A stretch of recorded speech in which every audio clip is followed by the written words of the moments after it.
This PowerPoint presentation will show you what a rhetorical analysis is and the process that you need to take to complete your own rhetorical analysis. So the first thing we need to understand if we're going to write a rhetorical analysis is what a rhetorical analysis is. Now, I've posted several reading assignments that will help you wrap your head around this. Backpacks versus briefcases is an excellent place to start, so I hope that you've started there. If not, you may want to backtrack and read that before you watch these slides.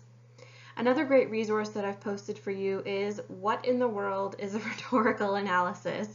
And I like the title because I think this is a form of writing that feels very strange and foreign to most people when they first encounter it. So you might want to look at that first too. And then come back to this PowerPoint and we're going to talk about how you can actually go about writing one and some of the important things you need to understand before you can begin.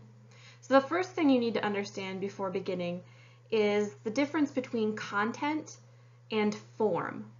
Now, there have been arguments in rhetorical circles about whether or not we can actually separate content from form.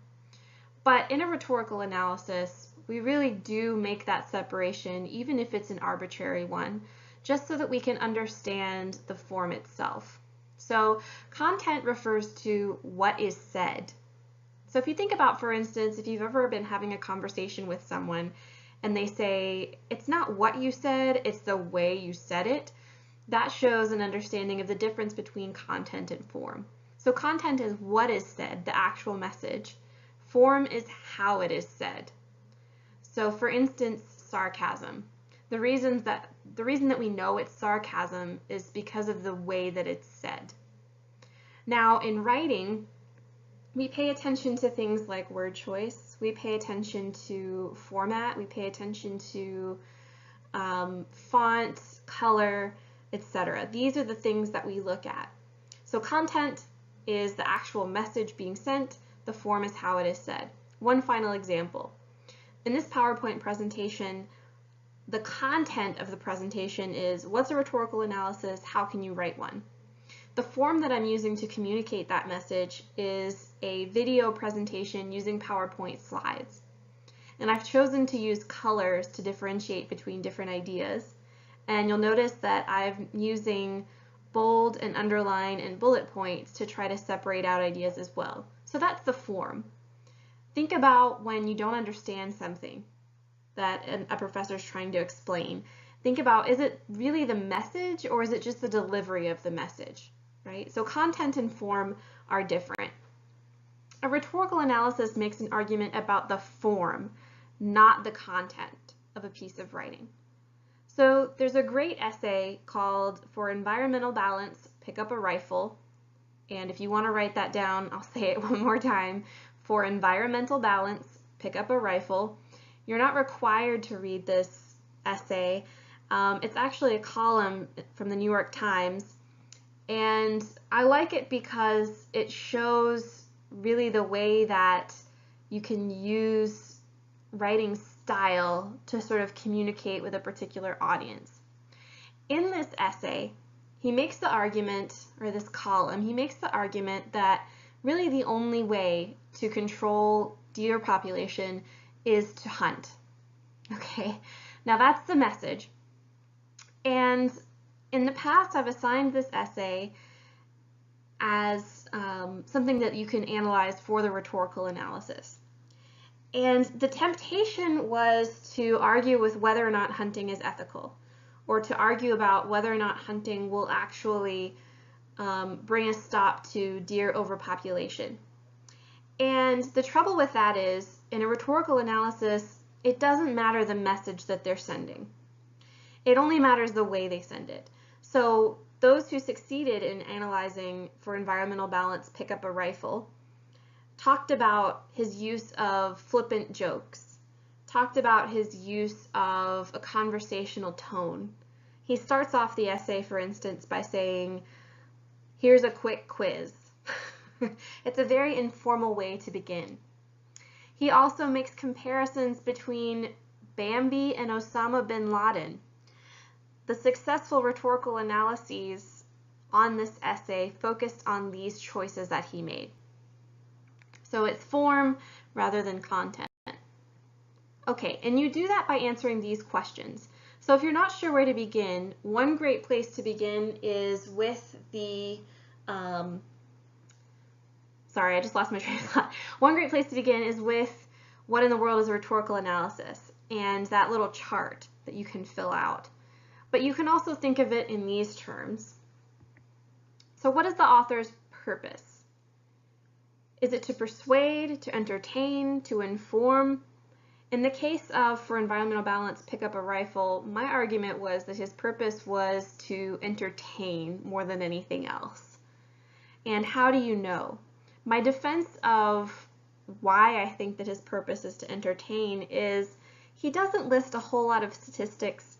He doesn't have a whole lot of actual factual backing. Instead, he seems to be trying to sort of inflame his audience, make them angry, make them laugh, and that really falls more under entertain.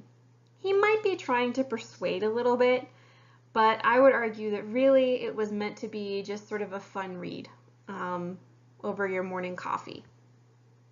Who's the author's intended audience? So For Environmental Balance, Pick Up a Rifle, he suggests that we should hunt deer in order to control the population. And after he makes this suggestion, he says, now you've probably just spilled your coffee. This tells me, addressing the how do you know question in gray, this tells me that probably he's imagining sort of a business class audience, probably in the city. He makes different comments throughout the essay as well that sort of suggest that he thinks he's talking to people who don't know a whole lot about hunting. He makes a reference as well to, rifles strapped onto soccer moms' minivans. So he's definitely talking to a very particular group of people in his mind. What methods does the writer use to achieve this purpose? And again, how do you know? Where can you locate that within the text? Keep in mind that when we write in the humanities, in the arts and humanities, we like quotations from the text, we like descriptions of the art. This is how we defend where we're coming from. So does he use appeals to ethics, to credibility? Does he use appeals to emotion? Does he use appeals to logic? In the case of this essay, he uses mostly pathos and logos. He uses pathos in his strange comparisons between Bambi and Osama bin Laden. He tells a very graphic story of a deer that breaks into a home and actually attacks the homeowner while trying to get out, and he describes blood spattering everywhere.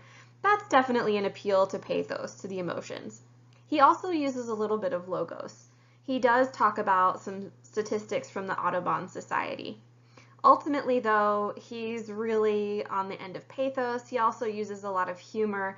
For instance, he talks about birth control for deer, and he makes some comment about make love, not cubs.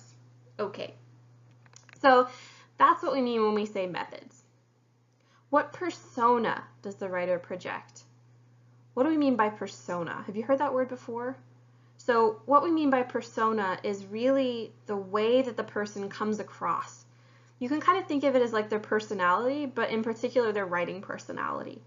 And one way you can kind of come to understand the persona of a writer is to think about their attitude towards themselves. Do they seem cocky? Do they seem less confident than they should be? Do they seem simply confident? What is their attitude towards the audience? Are they being patronizing? Are they being disrespectful? Are they being respectful? Do they seem like they're discussing this with another colleague? And what is their attitude towards the subject? Are they being flippant? Are they treating it seriously? Are they laughing about it? Where can you locate that idea of persona within the text itself? And then finally, the question you want to ask yourself is, how effective are the author's methods and persona at achieving his or her purpose? So if Nicholas Kristof, the author of the essay I've been discussing, if his purpose was to entertain, I would say he was pretty successful. I laughed a few times, even though it's kind of dark, inappropriate humor at times. And I think that given the fact that he's really only trying to get people riled up and talking and kind of give them something to think about in the morning, I think he was pretty successful. And I think he used his methods pretty well. Jokes, comparisons, things like that.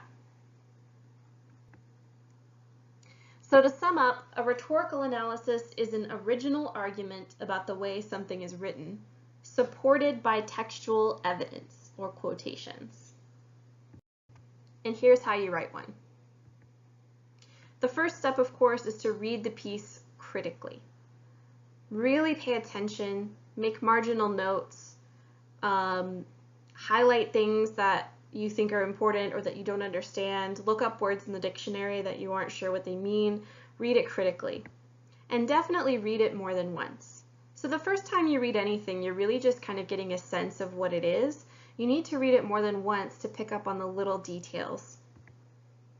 Take notes, annotate, and then you want to read your notes and annotations. And the reason you want to do that is because they will give you a clue about how you're actually responding to this text. What are you noticing? Do you notice that you've written ha or LOL in the margins several times? If so, you might find that you want to focus on humor. If you're making lots of notes about where is he getting this information? I don't understand what he's saying. You might notice that you're kind of moving towards an argument about how ineffective the piece is. So read your notes and annotations, and then read the piece again with those notes and annotations in mind. Think about, as you're reading, where else can you find humor, or where else can you find the argument kind of falling down on the job? Now that you have a sense of what's going on within the piece of writing, you can actually develop your thesis. Once you have a thesis, you can draft your outline. So you can see how the process is very similar to any writing process. The difference is that you're mining from the text itself for your evidence. You're not looking outside to research, you're really just looking within the text itself. Okay, so some of you I know because I've had several peers and colleagues who feel the same way. Some of you I know are thinking, that's all great, but I need to visualize what this is actually going to look like to be able to begin. So the basic structure for a rhetorical analysis looks like this. You have an intro, no surprise there. In your introduction, you name the text and the author, and maybe give some background on one or both of them. If you don't know the background, you don't have to make something up. You don't have to say you don't have the background. You simply don't include it. But if you have the background, it can help. For instance, this past semester in the spring of 2018, I had a student who wrote an analysis of the Pee Wee Herman Don't Do Drugs campaign.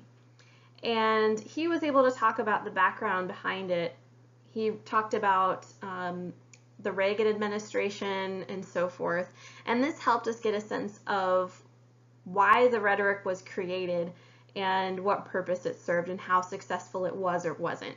So you can give some background and that'll give us an idea, but you don't have to, right? If it's a random McDonald's ad, you might not know the detailed background and that's okay. Give a brief summary of the text or a brief description of the ad. We need to know what it is you're talking about. You can't assume that we will have read it or that we will have seen the ad. So you need to give us just a brief summary to tell us where you are and kind of help us visualize what you're talking about. And then state your original thesis. And again, your thesis needs to be about how the text is written. I've posted in this module beneath or beyond, depending on how you look at it, this stage in the module of sample rhetorical analysis thesis statements based on Nicholas Kristof's For Environmental Balance, Pick Up a Rifle. So if you're not sure how to formulate a thesis for a rhetorical analysis, you can take a look at that. Okay, and in the body of your paper, you simply support your thesis using quotations from the text. So you break it down just like you would any other standard 5-paragraph plus essay at the college level. You have your topic sentence, you have your evidence, and you work in your evidence. Okay, finally your conclusion, and that's same as the conclusion, in any paper. You want to wrap up what you're talking about, give any last kind of push for why you think the way you do, and hopefully leave us kind of thinking and wanting more. Okay, so that's it. If you have any questions about how to write your rhetorical analysis, take a look again at those resources that I've posted for you, and if you're still stuck, feel free to email me. You can also start a discussion in the coffee shop, which is located in discussion boards, or you can start a discussion in our course room. I'll be monitoring both of those, so if you want to talk amongst yourselves, that's fine, and then if you have questions for me, you can post those there also. All right, folks, let me know if you have any questions, and otherwise, good luck.